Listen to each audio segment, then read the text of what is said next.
musidɓe tedduɓe yeewiyankoɓe ayo Pindi TV jaam Allah wale mon min garti addan ɗon holko sifa e kele gaden jaydeji leydi Sénégal ɗo subakan tewenala haali oɗon motion de censure kono gotka tigui ummanade ngal ɗon jagorgal gueɗe caggal leydi Sénégal ɗen ɗi toɓɓe ɓuuri tigui mantinade nder ɗeɗon jaydeji oɗo subaka alkamisa sappo e joyyi lewru décembre gudditirten ko nde ɗon jayde mawde Sud Quotidien ɓe garti tigui ko wala haali oɗon yeewi askani wi koɓe mbi ko en mode combat oɗo saaha ɓe daddi no fewi gam kay kuccide nguɗon laamu oɗon pouvoir leydi Sénégal yadde tigui natal makko kanko l'ancien maire de la ville de Dakar Khalifa Babacar Sall wondude tigui Ousmane Sonko ene wayno yeewi askan wi ko ene ɓaɓi ngal ɗon pellital tigui waddude garmi gara e nguɗon laamu leydi Sénégal walla mbiyen oɗo régime ene wayno Khalifa Sall yonnani tigui jaggogol on député Massata Samba wondude Mamadou Niang e wiide makko tigui ene wayno pouvoir o yiiɗi tigui ko haddeɓe hebde oɗon majorité 83 voix to assemblée nationale e ko yewte oɗon motion de censure kan tigui woni ko ardini ɓeɗon jaydiyankoɓe Sud Quotidien ko ama ɗum koɓe gatti e goppidigol oɗon Pape Alé Niang ɓe mbi tigui ko heeɓi liberté provisoire ummima to prison mo Sébikotane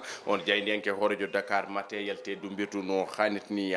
gudditen jayde enquête oɗo subaka ɓe gaari oɗo motion de censure mo gonɗa tigui ene tija hande to assemblée nationale leydi Sénégal ɓen sarɗiyankoɓe ma jooɗotono unité de l'opposition en jeu wi noon ko ɓeɗon jayniyankoɓe enquête oɗo subaka kono kay ɓe garti e mbaadi kuptidi ndi ganduɗa tigui on motion de censure ɓe mbi ko yeewi askan wi waɗi pression faade oɗo régime président Macky Sall ɓe mbi ko wallu noon ganduɗa tigui ne waɗa plainte kono kay ɓe ciirani so tawi wallu Sénégal ma yaade mabɓe ɗiɗon député ji wallu kala ganduɗa tigui ma jaade mabɓe Seydou Diouf mo APR wi tigui ganduɗa ko député ji wallu Sénégal kañumen de ma god e faveur mabɓe oɗon motion de censure kane hellata tawa nde ɗon jayde e ganduɗa tigui enquête ɓe garti tigui alhaali Massata Samba wondude Mamadou Niang ene wayno noon parquet o ko hande tigui uddita koko hande tigui ɓe kuccidirte oɗon juge gam kay ɗiɗon alhaali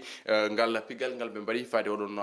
on sarɗiyanke Amin Ndiaye ñibbiya jayde lasa natal makko kanko oɗon primature hoorejo jagorɗo leydi Sénégal Amadou Ba ɓe garte makko e mbadi kuptidindi ɓe mbi ko hande de hujitire oɗon tarika caggal Mamadou Dia ene wayno oɗon motion de censure yenti koye Amadou Ba ɓe mbi ko hande de huccite oɗon histoire walla mbiyen ko hande de windata oɗon tarika makko ɓe garti ene mbaɗi kuptidindi ko wona ɗum ko e nder ndeɗon jayde lasa ɓe garte tigui e ngol ɗon cimtol rapport o nguno gomu reporter sans frontiére ɓe mbi koye ko te ujunnaji ɓe mbi ko temedde joyyi capantati tati woni 533 journaliste kañum tigui woni ko jagga e nder ndeɗo hitande kene abboy e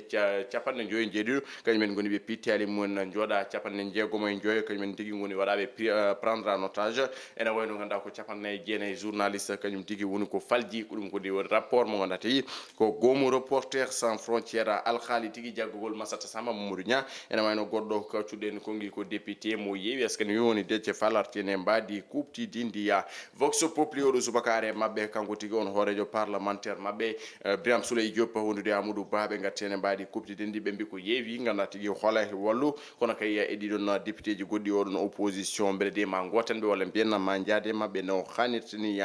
nder ndeɗon jeyde ganduɗa ko Vox Populi ɓe garti tigui e Ousmane Sonko hoorejo Pastef ɓe mbi tigui gam haɓade oɗon démocratie oɗon libération ganduɗa tigui ɓen détenu politique jaguiraɓe sababude dawrugol Ousmane Sonko yiiɗi wadde ko artirde on concert de casserole mo wonno ɗo e nder Dakar jomumen kala jogo umbode barme jalta tigui caggal niɓɓel futuru ene konga ɗiɗon casserelle aji ene wayno noon ko ɗum tigui woni ko yiiɗi artirde kanko oɗon hoorejo Pastef e nder ndeɗon jeyde Vox Populi ɓe garti Allah haali on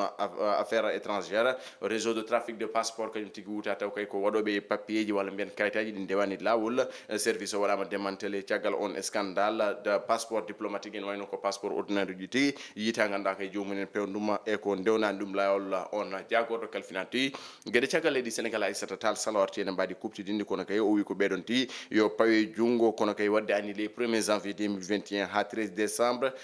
2022 kala passeport baɗanoɗo enregistré yo waɗe annulé kanko tigui e wiide makko kanko on debbo mo law Damba woni Podora les Échos arte tigui oɗo réseau de trafiquant de passeport service baɗaɗo démantelé ɓe mbi ko Aissata Tall Sall waɗi annulé passeport uji foof wiide ko kala passeport baɗanoɗo 2 janvier 2021 ha ganduɗa tigui oɗo ñalawma hande yo waɗe annulé no hanni ɓeɗon kala pawe junggo ganduɗa tigui ñawore rewne e mumen e wiide makko kanko oɗon debbo ganduɗa tigui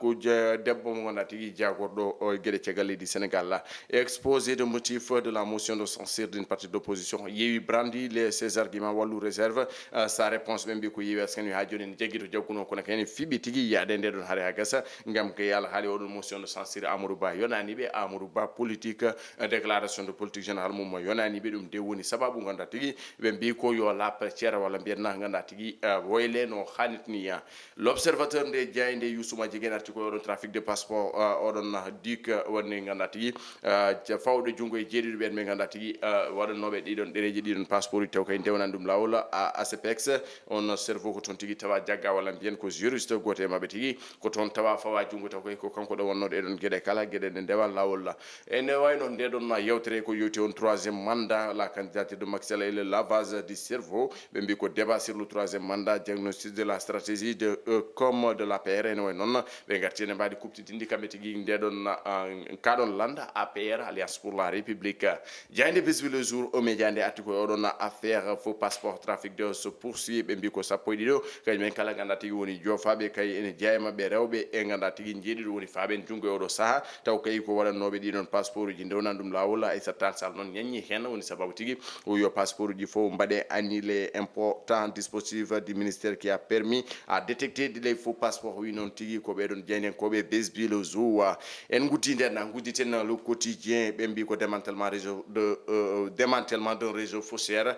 passeport pour la fraude ɗiɗon ganda tigi passeport uji ganda tigi ko scandale walla mbiyen passeport uji ndewna ko lawol hewɓe mabɓe noon paama jungo kan won tewteke nder hello mabɓe tataɓo kamɓe ɓeɗon jeyndiyankoɓe le quotidien caggal kan noon e hello mabɓe ɗiɗaɓo ɓe gari tigi to kiren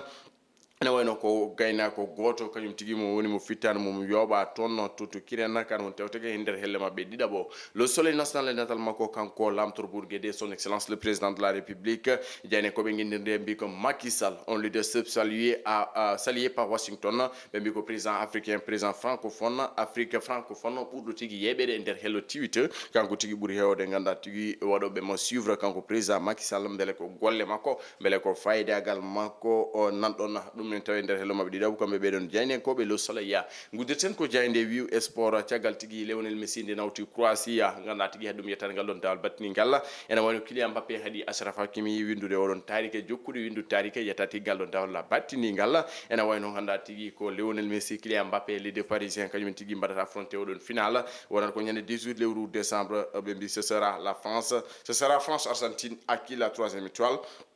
winon ko ɓenon jaydiyankoɓe ganda tigi winon ko ɓeɗon jaydiyankoɓe wi sport kono kay e kongi